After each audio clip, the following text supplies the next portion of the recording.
people who sued BP, right? Kay, what do you think?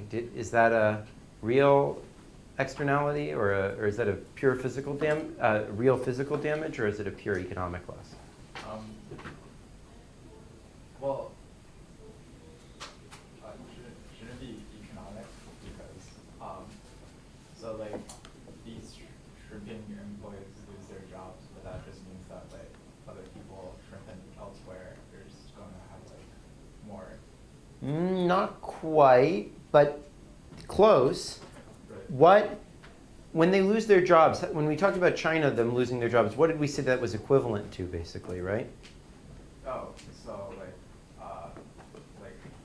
so in that case, like their wages. Yeah, the wage that they can effectively earn has fallen. Someone else is going to get to employ them for a lower wage. So maybe a fast food store in Louisiana will benefit for however much they're harmed, right? Right.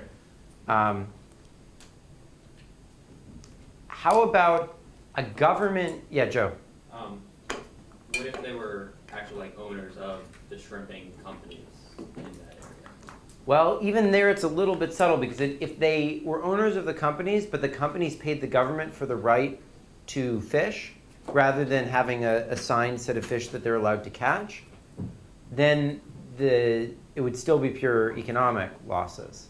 Because the real losses would be to the government who lost the revenue from selling those rights.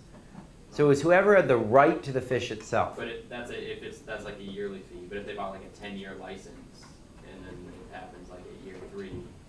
Exactly. Yeah. So then 7 over, the discounted value of those 7 years over the discounted value of the whole future would be the fraction that accrued to them versus to the government. Yeah. And even, with the shrimping employees, I was trying to make it very stark. The truth is it's not literally equivalent to just their wages falling, because those people have a little bit of rent. It's not like they're going to immediately switch into another job.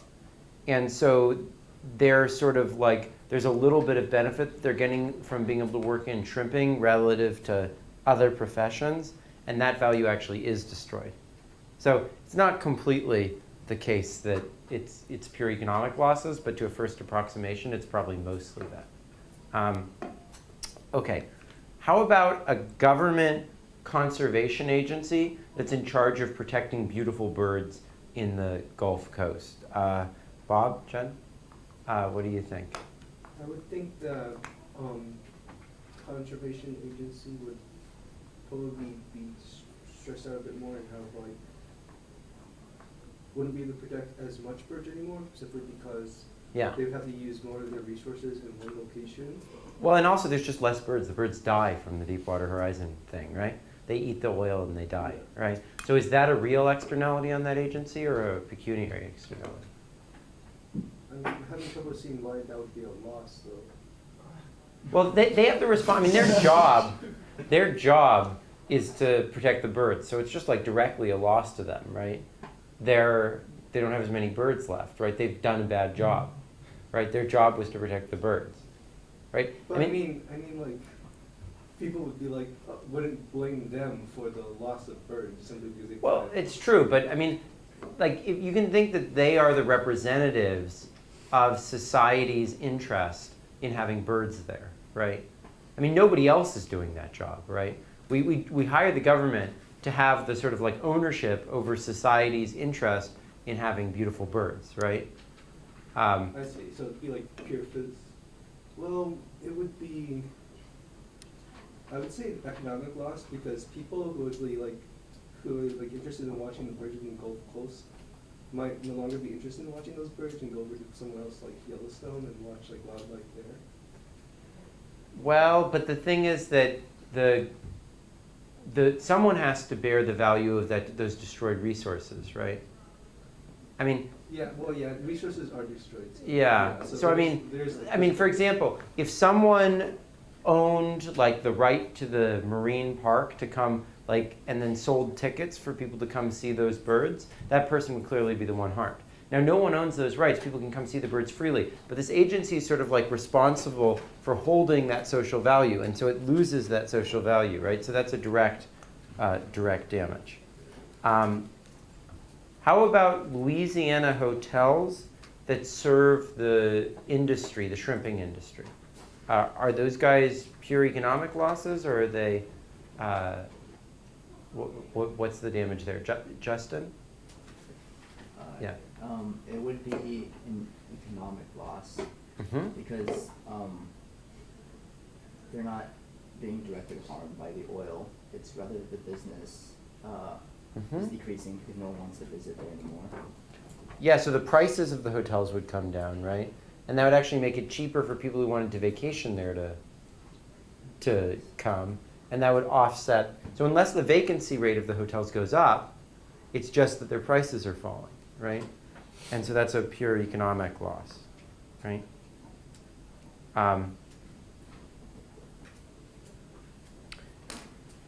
How about shippers through the port? Yeah, go ahead, I have a David. question about the hotel thing. Yeah. But isn't like when hotels price, if they price lower and they still have their vacancies higher, then they charge higher as a result, right? They first have to have like decreased tourism already because of the oil spill. Yeah, I mean, the question is, if their vacancies go up, that could be a real harm. Okay. But if their vacancies stay the same, Mm-hmm. and their prices just have to come down to fill those rooms, Fill those vacancies. then there's no real harm. That's just like the example we give with the businesses, Okay. right? That, if you steal business from the other person, that can be a real harm. But if you're just lowering their price, that's not a harm. Okay. Okay. Anyone want to guess about disrupted shippers through the port? Yeah, go ahead, Connor. Well, I think it depends on what they're producing, Mhm. the extent to which it'll definitely be physical damage, I think. But the extent to which it's damage to them will vary. Like, if it's something like insulin, then it would be more of an externality that they can produce it. Well, so that would certainly be affected, but the key issue is that, so some ports you have to pay to use the port, other ports you can use freely. If you pay to use the port, any damage to the insulin is just going to be reflected in a reduction in the rates that the port operator gets, right? So that'll be a pure economic loss to the shippers, right? Or in fact, it won't even be a loss at all because the rates will just fall, and that will offset any harms that they get, right? But if they're not paying to use the port, then you've destroyed the internalized benefit that they get from the port's existing, and then it really is a loss. Yeah, Cheng-Yi. What about the fact that those disrupted shippers will take longer time to ship their items to their proper destinations and therefore cause costs to industries? Well, again, that's just a pure economic loss, right? Because that's just going to be a change in the prices faced by those industries that will benefit other people who produce those products. Okay. So, what I've just tried to show you is that not everything that happens across people is an externality, but it's also the case that not everything that happens within a person is just fine and dandy, or not a problem, right? And in fact, there's a whole class of things called internalities, which are, and the policies that are used to address them are usually called paternalism. Internalities are negative effects not included by the price system, but within a person. So some examples of areas of policy that are determined by this are addiction and drugs.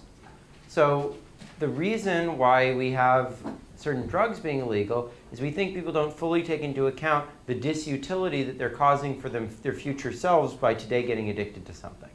And in fact, that's the reason why parents don't let their kids do many things, because they're afraid that they're too young or whatever to really think about the effects that they're having on their future, right? Forced savings and Social Security are based on the fact that people don't internalize the benefits to them of saving for their future. Another classic example of this is the corporate average fuel economy, or CAFE standards. These mandate that companies have to have vehicles that are a certain fuel efficiency, right? And these cannot be justified even close by the environmental or climate change impacts. Instead, you really have to justify them by what was studied by Alcott and Wozni, who were two economists, which is they found that people don't take into account the full extra expense they have to pay if they buy a gas guzzler because of the future expenditures on gasoline that they're going to have to make. They don't think about the fact that if they buy this car versus this car, their gas bill is going to be $3,000 higher. And the way that they figured that out is they looked at when gas prices changed, how much did that affect which cars people bought? Relative to how much a change in prices affected which cars people bought, right? People were more sensitive to changes in price than they were sensitive to changes in gas, which would really translate into an increase in the price that people have to pay. And so a large part of these CAFE standards, fuel economy, is based on actually getting people to do what's in their own interest rather than getting them to internalize the environmental externalities.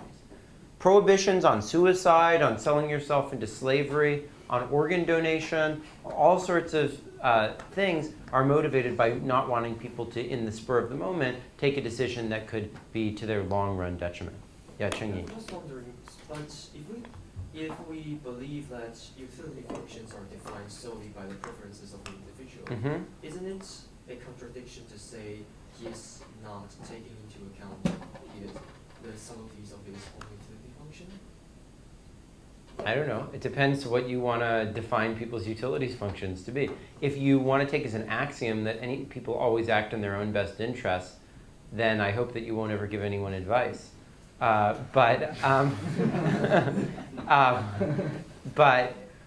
I hope you don't ever have kids.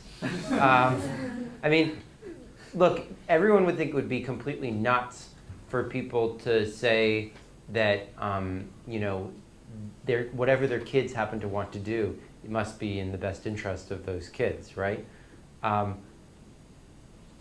you take my exam and you get a question wrong, I could infer from that you didn't know how to figure out the right answer, or I could infer from that you have a preference for doing badly in the class. I think that would be a little bit of a silly way to interpret things, right? Okay. So this is the picture from Alcott and Wozni. If people's, when the gas price changes, as a function of gas mileage, when the gas price increases by $1, you should expect to see a reduction in people's willingness to pay for the gas guzzling cars with low miles per gallon, and an increase in their willingness to pay for the fuel-efficient cars. But this red line represents what you would see if they took into account fully, the same way they would a change in price, the change in the gas price. But in reality, they do that quite a bit less. Unfortunately, the effect is not large enough to justify anything like the strength of the fuel economy standards. So it's still a little bit of a puzzle of why we have these fuel economy standards. Okay. Most economists' favorite response to externalities is taxation. So if there's an externality harm, tax the activity. If there's an external benefit, subsidize the activity. And the reason why economists like this is a simple way to just directly create a price for the activity. Now the tax has to be set equal to the marginal externality at the optimal level of the activity. Otherwise, this doesn't really play the same role that a price plays, because a price is always at the optimal level, right?